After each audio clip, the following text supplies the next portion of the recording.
অষ্টম শ্রেণীর শিক্ষার্থীরা স্বাগতম তোমাদেরকে। আজকে আমরা আলোচনা করব খাদ্য এবং পুষ্টি অধ্যায়ের চতুর্থ ক্লাস নিয়ে। এই ক্লাস নিয়ে আমরা হাজির হয়েছি তোমাদের সামনে। আজকে আমরা আলোচনা করব যে বিষয়টি নিয়ে, সেই বিষয়টি হচ্ছে ক্যালোরি। এবং ক্যালোরি নিয়ে আলোচনার পরেও আমরা অন্য একটি টপিক নিয়েও আলোচনা করব। তো প্রথমে আমরা শুরু করছি ক্যালোরি নিয়ে। শর্করা, আমিষ এবং স্নেহ পদার্থ খাদ্যের এই তিনটি উপাদান থেকে দেহে তাপ উৎপন্ন হয়। আমরা যে শর্করা, আমিষ বা স্নেহ জাতীয় খাবার খাই, এই তিন ধরনের খাবার থেকে কিন্তু আমাদের দেহে তাপ শক্তি উৎপন্ন হয়। এই তাপ আমাদের দেহে কাজ করার শক্তি যোগায় এবং এই তাপ শক্তি থেকেই কিন্তু আমরা আমাদের যে দৈনন্দিন কোন খাদ্যে পুষ্টি উপাদান ও তার পরিমাণ জানার জন্য শর্করা, আমিষ এবং চর্বির ক্যালোরি মূল্য বের করতে হবে। অর্থাৎ আমরা কোন খাদ্যের যে পুষ্টিমান তা জানার জন্য আমাদেরকে সর্বপ্রথম ক্যালোরি হিসাবটি জানতে হবে।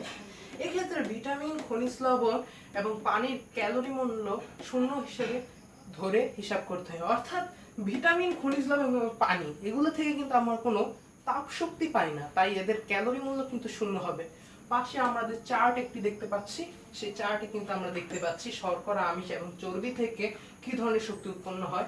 এই চার্টটি তোমাদের জন্য খুবই গুরুত্বপূর্ণ, অবজেক্টিভের জন্য কিংবা সৃজনশীলের প্রথম 1 নম্বরের জন্য।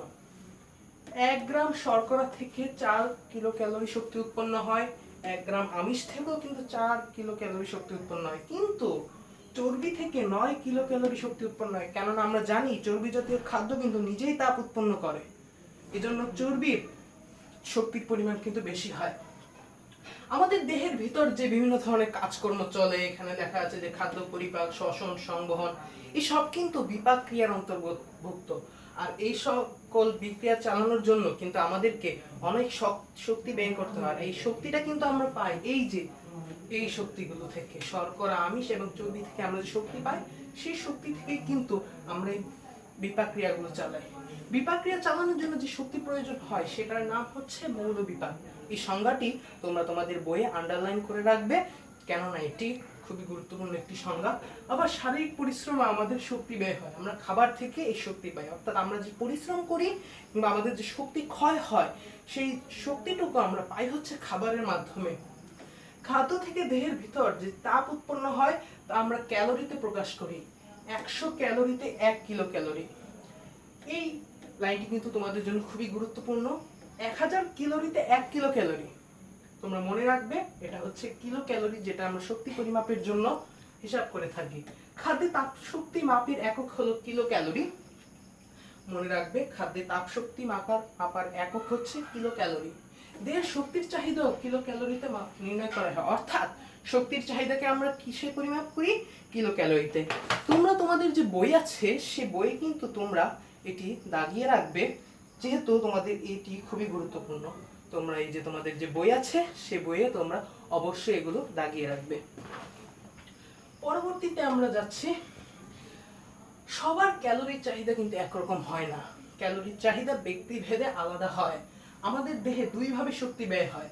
দেহের অভ্যন্তরীণ কাজে মৌল বিপাকে, আমরা উপরে মৌল বিপাক কি সেটা জেনেছি।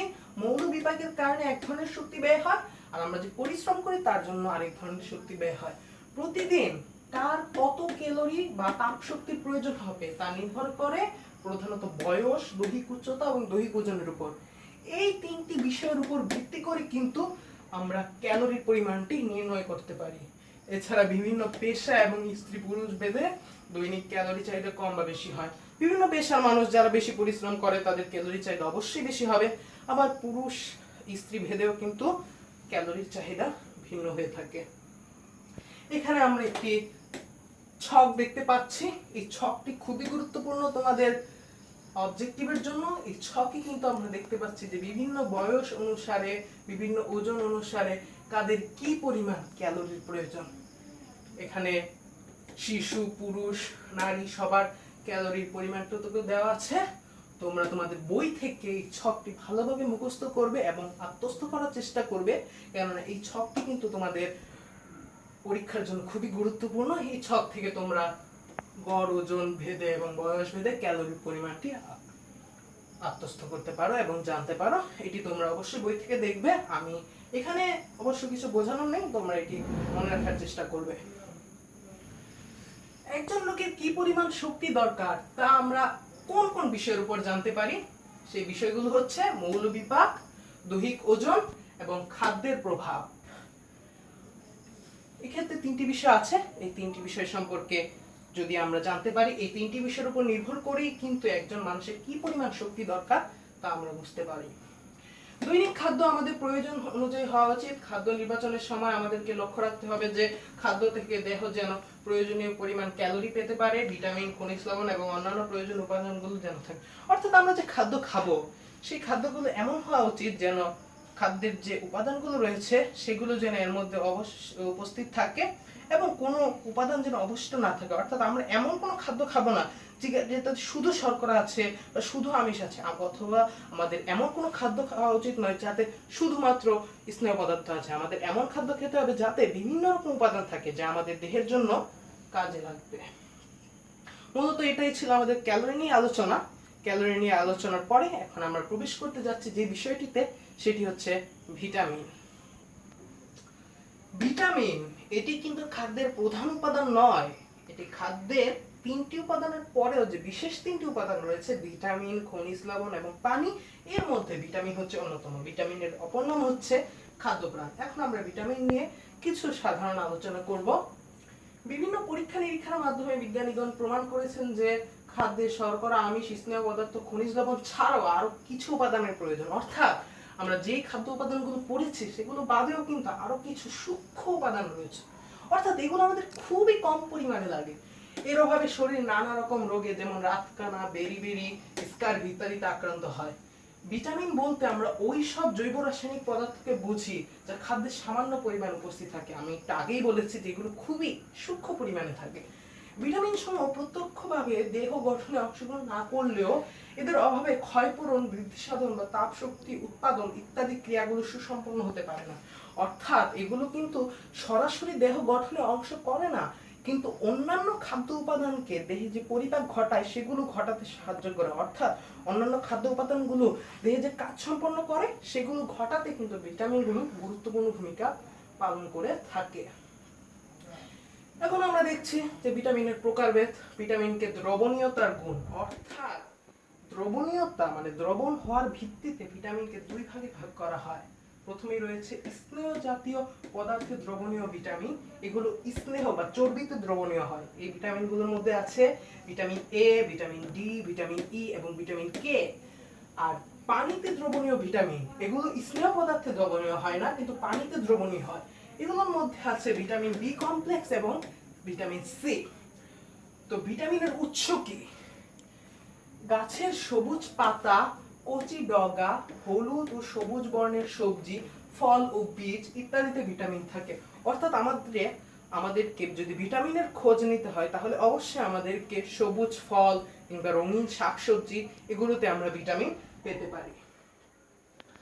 এখন আমরা চলে যাচ্ছি ভিটামিনের প্রথম যে ভিটামিন এ।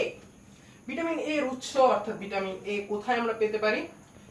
মাছের তেল এবং প্রাণীজ স্নেহে প্রচুর পরিমাণ ভিটামিন এ পাওয়া যায়। মাছের তেল এবং প্রাণীজ স্নেহ। প্রাণীজ স্নেহ কি? আমরা প্রাণী থেকে যে সকল চর্বি বা স্নেহ পদার্থ পেয়ে থাকি, এই দুটি হচ্ছে ভিটামিন এ এর প্রধান উৎস। ক্যারোটিন সমৃদ্ধ শাকসবজি। ইতিমধ্যে তোমাদের মনে হয় জানার ইচ্ছে হচ্ছে যে ক্যারোটিন কি? ক্যারোটিন হচ্ছে এক ধরনের রঞ্জক পদার্থ। এই ক্যারোটিন সমৃদ্ধ শাকসবজি যেমন লাল শাক, পুঁই শাক, পালং শাক, টমেটো, গাজর, বিট ও মিষ্টি কুমড়া ইত্যাদিতে কিন্তু ভিটামিন এ পাওয়া যায় এবং এর মধ্যে ক্যারোটিন পাওয়া যায়। বিভিন্ন ধরনের ফল যেমন পেঁপে, আম, কাঁঠালে ভিটামিন ই থাকে। মলা ও ঢেলা মাছে প্রচুর পরিমাণে ভিটামিন এ থাকে। অর্থাৎ এই উদাহরণগুলো কিন্তু তোমাদেরকে অবশ্যই মনে রাখতে হবে যে বিভিন্ন ধরনের ফল, পেঁপে, আম, কাঁঠাল, আবার মাছ আছে মলা ও ঢেলা মাছ, এগুলোতে ভিটামিন এ থাকে। এগুলো আমাদের অবজেক্টিভের জন্য খুবই গুরুত্বপূর্ণ যে নিচের কোন খাদ্য উপাদানে ভিটামিন আছে উত্তর দাও, এরকম কিছু। এখন ভিটামিন এ এর কাজ কি? যেহেতু শাকসবজি কিংবা ফলমূলে আমরা ভিটামিন এ দেখতে পাচ্ছি কিংবা ছোট মাছে ভিটামিন এ, তাহলে অবশ্যই কিন্তু ভিটামিন এ কিন্তু দৃষ্টিশক্তি স্বাভাবিক রাখে। যাদের দৃষ্টিশক্তি কম তাদের অবশ্যই কিন্তু এ জাতীয় খাবারগুলো খাওয়া প্রয়োজন। ত্বক এবং শ্লেষ্মা ঝিল্লিকে সুস্থ রাখা, দেহকে বিভিন্ন সংক্রামক রোগের হাত থেকে রক্ষা করা, খাদ্যদ্রব্য পরিপাক এবং ক্ষুধার উদ্রেক করা, রক্তের স্বাভাবিক অবস্থা বজায় রাখা এবং দেহের পুষ্টি ও বৃদ্ধিতে সহায়তা করা। এগুলো কিন্তু ভিটামিন এ এর কাজ। অর্থাৎ যারা এই রকম সমস্যা, অর্থাৎ এই কাজগুলো যাদের দেহে হচ্ছে না, স্বাভাবিকভাবে হচ্ছে না, তাদের কিন্তু অবশ্যই এই জাতীয় খাদ্যগুলো খেতে হবে। এখন ভিটামিন এ যে এই সকল কাজগুলো করে, এখন যারা ভিটামিন এ জাতীয় খাদ্যগুলো যারা খায় না, তাদের দেহে যে রোগ হতে পারে তার মধ্যে প্রধান হচ্ছে রাতকানা এবং জেরপ্থ্যালমিয়া। এই দুটি হচ্ছে ভিটামিন এ এর অভাবজনিত রোগ। প্রথমে হচ্ছে রাতকানা রোগটা কি? এই রোগের লক্ষণ স্বল্প আলোতে, বিশেষ করে রাতে আবছা আলোতে দেখতে না। রাতকানা নামটা শুনেই কিন্তু আমরা বুঝতে পারছি যে রাতে কানা, যারা রাতে আবছা আলোতে বা কম আলোতে দেখতে পায় না, শিশুরা এই রোগে বেশি আক্রান্ত হয়। কেননা শিশুরা সবুজ শাকসবজি, ছোট মাছ এগুলো খেতে চায় না। দীর্ঘদিন ধরে এই অবস্থা চলতে থাকলে চোখ সম্পূর্ণরূপে অন্ধ হয়ে যেতে পারে। অর্থাৎ যাদের এই সমস্যা আছে তারা যদি প্রথমে একটু অন্ধ হতে পারে, কিন্তু আস্তে আস্তে চোখ কিন্তু সম্পূর্ণরূপে অন্ধ হয়ে যেতে পারে। এই রোগে আক্রান্ত শিশুকে অবশ্যই সবুজ শাকসবজি এবং রঙিন ফলমূল খাওয়ানো উচিত, কেননা এতে কিন্তু ভিটামিন এ এর পরিমাণ সবচেয়ে বেশি। আর ভিটামিন এ ক্যাপসুলের সাথে কিন্তু আমরা সবাই পরিচিত যে ছোটবেলায় সকল শিশুকে কিন্তু এই ক্যাপসুলটি খাওয়ানো হয়। এই ক্যাপসুলটি যারা খায়নি তাদের অবশ্যই ভিটামিন এ এর অভাবে এই রাতকানা রোগটি হওয়ার সম্ভাবনা বেশি। আমাদের দেশে টিকা দিবসে আমরা শিশুকে এই ভিটামিন এ ক্যাপসুল খাওয়াতে থাকি, সেটা আমরা সবাই জানি। এখানে বিশেষ করে এই রাতকানা রোগের মধ্যে বেশি কিছু বোঝার নেই, এটা আমরা এই সম্পর্কে জানি। আমাদের জানার বিষয় হচ্ছে যে জেরপ্থ্যালমিয়া, এটি অনেকের কাছে নতুন হতে পারে। জেরপ্থ্যালমিয়া রোগটি কিন্তু চোখের কর্নিয়ার আচ্ছাদন ক্ষতিগ্রস্ত করে। অনেকে অবশ্যই অবাক হতে পারো যে কিভাবে ভিটামিন এর অভাবে চোখের ভেতরে আমার সমস্যা হতে পারে। কর্নিয়ার উপর শুষ্ক স্তর পড়ে, অর্থাৎ আমাদের চোখের ভিতর যে কর্নিয়া আছে সেই কর্নিয়ার উপরে শুষ্ক একটি স্তর পড়ে যায়, যার ফলে আমাদের চোখ শুকিয়ে যায় এবং চোখের পানি পড়া বন্ধ হয়ে যায়। চোখ আলো সহ্য করতে পারে না, চোখে পুজ জমে, চোখের পাতা ফুলে যায়। লক্ষণগুলো দেখে তোমরা বুঝতে পারছো যে এটি অবশ্যই একটি মারাত্মক একটি রোগ, কারণ আমরা চোখের উপর মারাত্মক প্রভাব পড়ে। এই অবস্থায় চিকিৎসা করালে উপশম হতে পারে, তবে সময় মতো যদি আমরা চিকিৎসা করতে না পারি তাহলে কিন্তু শিশুটি অন্ধ হয়ে যেতে পারে। এই দুটি রোগ ছাড়াও আমরা ভিটামিন এ এর অভাবে দেহের স্বাভাবিক বৃদ্ধি ব্যাহত হয়, কেননা ভিটামিন এ কিন্তু সবগুলো ভিটামিনের মধ্যে খুবই গুরুত্বপূর্ণ। সর্দি, কাশি, ইনফ্লুয়েঞ্জা ইত্যাদি রোগ হতে পারে এই ভিটামিন এর অভাবে। তবে প্রধান দুটি হচ্ছে রাতকানা এবং জেরপ্থ্যালমিয়া। এছাড়া এর পরবর্তী রয়েছে আমাদের vitamin B complex. Vitamin B complex কিন্তু কোনো একটি নির্দিষ্ট ভিটামিন নয়। ভিটামিন বি কমপ্লেক্স, কমপ্লেক্স মানে কি? অনেকগুলো, জটিল। ভিটামিন বি কমপ্লেক্স হচ্ছে অনেকগুলো ভিটামিনের সমন্বয়ে গঠিত একটি ভিটামিন। ভিটামিন বি কমপ্লেক্সের কাজ কি? বিশেষ বিশেষ উৎসেচকের অংশ হিসেবে আমিষ, শর্করা এবং স্নেহ পদার্থকে বিশ্লিষ্ট করে এবং এদের অন্তর্নিহিত শক্তিকে মুক্ত হতে সাহায্য করে। অর্থাৎ এরা আমিষ, শর্করা এবং স্নেহ পদার্থকে ভাঙতে সাহায্য করে এবং এর মধ্যে যে শক্তি আছে সেই শক্তিকে মুক্ত করে দেহের মধ্যে কাজে লাগায়। ভিটামিন বি কমপ্লেক্স সম্পর্কে তোমাদের বই বেশি কিছু নেই, কেননা যেহেতু অসংখ্য ভিটামিন এ সম্পর্কে বেশি কিছু আলোচনা করা নেই। তো ভিটামিন সি আরেকটি গুরুত্বপূর্ণ ভিটামিন। দেহের জন্য ভিটামিন সি অতি প্রয়োজনীয়। এই ভিটামিন পানিতে দ্রবীভূত হয়। আমরা আগেই দেখে এসেছি যে পানিতে দ্রবণীয় যে দুটি ভিটামিন, ভিটামিন সি এবং ভিটামিন বি কমপ্লেক্স, এই দুটির মধ্যে এখন আমরা আলোচনা করছি ভিটামিন সি নিয়ে। এটি পানিতে দ্রবণ এবং সামান্য তাপে নষ্ট হয়ে যায়।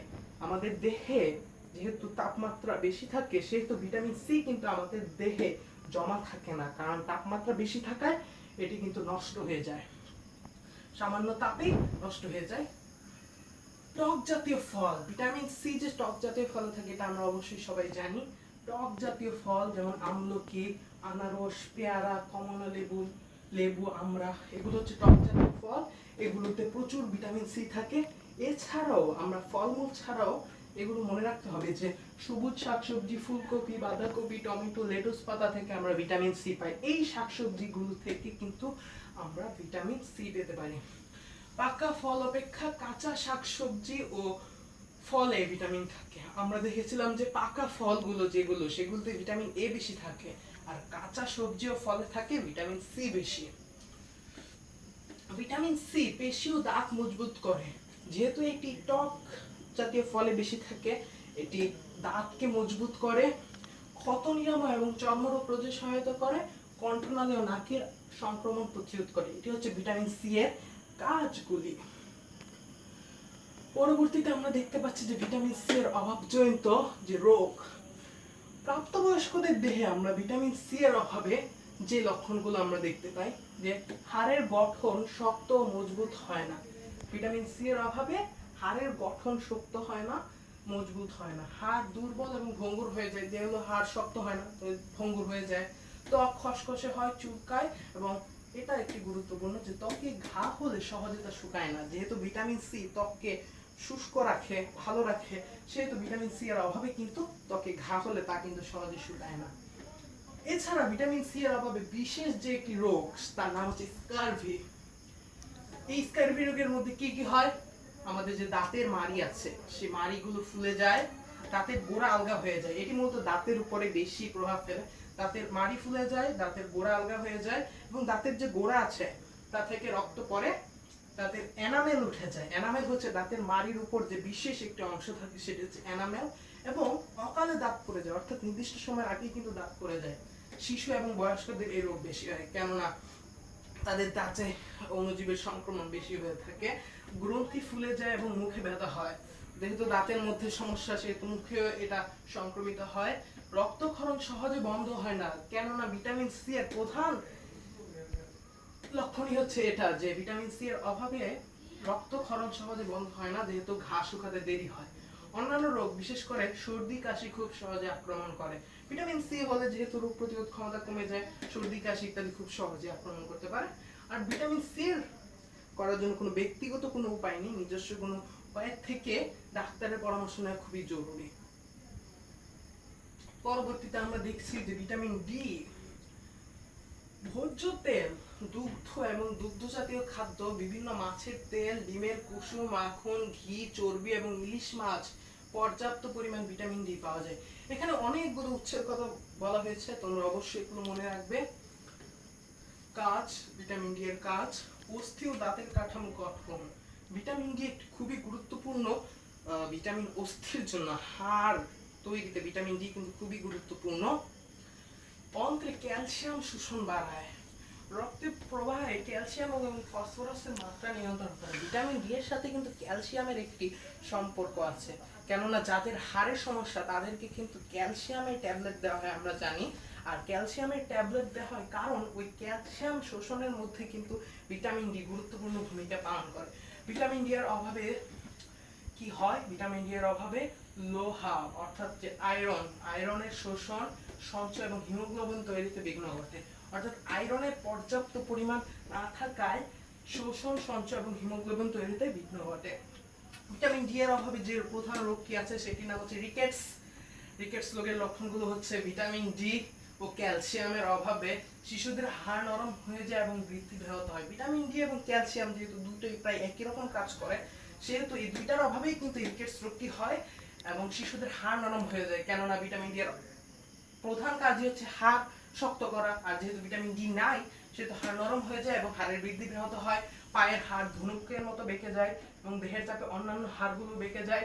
হাত পায়ের অস্থিসন্ধি বা গিঁট ফুলে যায়, বুকের হাড় ও পাঁজরের হাড় বেঁকে যায়। অর্থাৎ এখান থেকে আমরা বুঝতে পারছি যে হাড়জনিত যে সমস্যাগুলো বা অস্থিজনিত, সেগুলো ভিটামিন ডি, কারণ ভিটামিন ডি এর প্রধান কাজই হচ্ছে অস্থিকে শক্ত রাখা। এই অবস্থায় কিন্তু ভিটামিন সি এর অভাবে যা করতে হয় যে প্রতিকার, ভিটামিন ডি এর ক্ষেত্রেও কিন্তু ডাক্তারের পরামর্শ নেওয়া জরুরি, কেননা হাড়ের যদি সমস্যা হয় সেক্ষেত্রে কিন্তু আমাদের ব্যক্তিগত উদ্যোগের চেয়ে ডাক্তারই বেশি ভালো কিছু করতে পারে। এছাড়া আমরা নিজেরা যা করতে পারি, যে আমরা জানি যে সূর্যরশ্মিতে অনেক পরিমাণ ভিটামিন ডি থাকে, তাই আমরা যে শিশু যারা আছে তাদেরকে কিছুক্ষণের জন্য রোদে খেলাধুলা করতে দিতে পারি। তবে এক্ষেত্রে কিন্তু বেশি করা যাবে না, বেশিক্ষণ রাখা যাবে না, কেননা সূর্যের আলোতে কিন্তু অনেকগুলো মারাত্মক কিছু রশ্মি থাকে, সেগুলো আবার শরীরের ক্ষতি করতে পারে। আবার ভিটামিন ডি সমৃদ্ধ খাবার যেগুলো আমরা প্রথমেই বলেছি, সেগুলো খেতে হবে এই রোগ থেকে নিরাময়ের জন্য। এছাড়া ভিটামিন ডি এর অভাবে আরেকটি যে রোগটি রয়েছে সেটি হচ্ছে অস্টিওম্যালেশিয়া। রিকেটসের পাশাপাশি অস্টিওম্যালেশিয়া হয়। রিকেটস যেটা হয় সেটি সবার ক্ষেত্রে বা শিশুদের ক্ষেত্রে হলেও বয়স্কদের ক্ষেত্রে কিন্তু যে রিকেটস সেটিকে অস্টিওম্যালেশিয়া বলা হয়। অর্থাৎ অন্যদের যে রিকেটস সেটা রিকেটসই সাধারণ রিকেটস, আর বয়স্কদের রিকেটস হচ্ছে অস্টিওম্যালেশিয়া। এই রোগের লক্ষণগুলো হচ্ছে ভিটামিন ডি এর অভাবে ক্যালসিয়াম বিঘ্ন ঘটে। আমরা আগেই বলেছি ভিটামিন ডি যেখানে থাকবে না ক্যালসিয়ামও বিঘ্ন ঘটবে। ক্যালসিয়াম ফসফরাসের সঞ্চয় কমতে থাকে, কেননা ভিটামিন ডি এর কাজই হচ্ছে ক্যালসিয়াম ফসফরাসের সঞ্চয়, সেটা ভিটামিন ডি নাই, সেজন্য এটা কমতে থাকে। থাইরয়েড গ্রন্থির কাজের পরিবর্তন ঘটে। থাইরয়েড গ্রন্থি হচ্ছে আমাদের শরীরে যে গ্রন্থিগুলো থেকে হরমোন নিঃসৃত হয় সেই রকম একটি গ্রন্থি, যেটা তোমরা উচ্চতর শ্রেণীতে উঠলে আরো জানতে পারবে। অস্থি দুর্বল হয়ে অস্থির কাঠিন্য কমে যায়। আমরা যেটা আগেই বলেছি যে ভিটামিন ডি কিন্তু অস্থিকে শক্ত রাখে, আর ভিটামিন ডি এর অভাবে কিন্তু অস্থির যে কাঠিন্য সেটা কমে যাবে এবং হালকা আঘাতেই অস্থি ভেঙে যেতে পারে। অর্থাৎ সামান্য আঘাতেই যে অস্থি যেহেতু শক্ত নয় সেহেতু সামান্য আঘাতেই সে অস্থি ভেঙে যেতে পারে। এই রোগের প্রধান যে কাজ হচ্ছে সেটি, যদি এই রোগটি হয় তাহলে ডাক্তারের পরামর্শ নেওয়া অত্যন্ত জরুরি। আর যেহেতু ভিটামিন ডি এর অভাব সেহেতু ভিটামিন ডি যুক্ত খাবার এবং ক্যালসিয়াম যুক্ত খাবার খেতে হবে। আর এগুলোর জন্য যে ওষুধ সেগুলো ডাক্তার অবশ্যই বলে দেবে, সেগুলো খেতে হবে। আর প্রতিরোধ আমরা যেটা করতে পারি, শিশুকাল থেকেই কিন্তু আমাদেরকে ভিটামিন ডি এবং ক্যালসিয়াম সমৃদ্ধ খাবার খাওয়াতে হবে, কেননা এগুলো খেলে কিন্তু হাড় শক্ত হয় এবং অস্থি ভঙ্গুর হওয়া থেকে বাঁচে। এছাড়া আমরা রিকেটস রোগের ক্ষেত্রে যেটা বলেছি যে শিশুদেরকে সূর্যের আলোতে খেলাধুলা করতে কিছুক্ষণ দেওয়া উচিত, কেননা সেখান থেকে ভিটামিন ডি শোষিত হয়ে শিশুর দেহে প্রবেশ করে শিশুকে নিরাপদ রাখবে। পরবর্তী আমাদের যে ভিটামিন আছে সেটি হচ্ছে ভিটামিন ই। ভিটামিন ই নিয়ে আমরা এখন আলোচনা করব। ভিটামিন ই এর সবচেয়ে ভালো উৎস কি? ভোজ্য তেল। এটা অন্যগুলো থেকে সোজা, কেন অন্যগুলোর যে প্রধান উৎস ছিল সেগুলো অনেকগুলো, এখানে মনে রাখা সহজ যে ভিটামিন ই তার প্রধান উৎস হচ্ছে ভোজ্য তেল। এছাড়াও শস্যদানা, যকৃৎ, মাছ মাংসের চর্বি ইত্যাদিতে ভিটামিন এ পাওয়া যায়। এগুলো হচ্ছে সাধারণ উৎস, তবে প্রধান উৎস হচ্ছে ভোজ্য তেল। ভিটামিন ই এর কাজটা কি? ভিটামিন ই হচ্ছে কোষ গঠনে সহায়তা করে, শরীরে কিছু ক্রিয়া বিক্রিয়া অংশগ্রহণ করে। খুব কম ক্ষেত্রে ভিটামিন এ এর অভাব ঘটে এবং অভাব যেহেতু লক্ষণ কম, অর্থাৎ এটি যেহেতু কোষ গঠন করে এবং কিছু রাসায়নিক ক্রিয়া বিক্রিয়া অংশগ্রহণ করে, এর ভিটামিন এর অভাব খুবই কম ঘটে। কেননা এই ভিটামিন এর অভাব যদি ঘটে তাহলে তো দেহের যে সাধারণ যে কাজকর্মগুলো আছে সেগুলো কিন্তু ঘটবে না। তাই এটির অভাব খুব কম ঘটে এবং এর অভাবজনিত লক্ষণও কিন্তু খুব কম থাকে। আমরা পরবর্তীতে যাচ্ছি ভিটামিন কে, এবং এটি আমাদের আজকের যে ভিটামিন টপিক আছে তার সর্বশেষ ভিটামিন। সবুজ রঙের শাকসবজি, লেটুস পাতা, ফুলকপি, বাঁধাকপি, ডিমের কুসুম, সয়াবিন তেল এবং যকৃতে ভিটামিন কে পাওয়া যায়। অর্থাৎ ভিটামিন কে এইগুলোতে পাওয়া যায়। এগুলো হচ্ছে ভিটামিন কে উৎস। ভিটামিন কে তার কাজ, প্রথম কাজই হচ্ছে প্রথ্রম্বিন নামক প্রোটিন তৈরি করে। প্রথ্রম্বিন এটি হচ্ছে একটি প্রোটিন নাম। প্রোটিনের অনেকগুলো শ্রেণীবিভাগ আছে, তোমরা আর উচ্চতর শ্রেণীতে জানতে পারবে। প্রথ্রম্বিন রক্ত জমাট বাঁধতে সাহায্য করে। তাহলে আমরা জেনে গেলাম প্রথ্রম্বিন প্রোটিনটা কি করে। প্রথ্রম্বিন রক্ত জমাট বাঁধতে সাহায্য করে। আর এই প্রথ্রম্বিন প্রোটিন কে তৈরি করে? Vitamin K. অর্থাৎ ভিটামিন কে এর মাধ্যমে আমাদের দেহে কিন্তু রক্ত জমাট বাঁধে। খুবই গুরুত্বপূর্ণ একটি কাজ। ভিটামিন কেও কিন্তু খুবই গুরুত্বপূর্ণ। ভিটামিন কে এর অভাবে কি হয়? যকৃৎ থেকে কি রসিত? আমরা কিন্তু জানি যে যকৃৎ থেকে পিত্তরস নিঃসৃত হয়। পিত্তরস নিঃসরণে অসুবিধা হলে ভিটামিন কে এর শোষণ কমে যায়।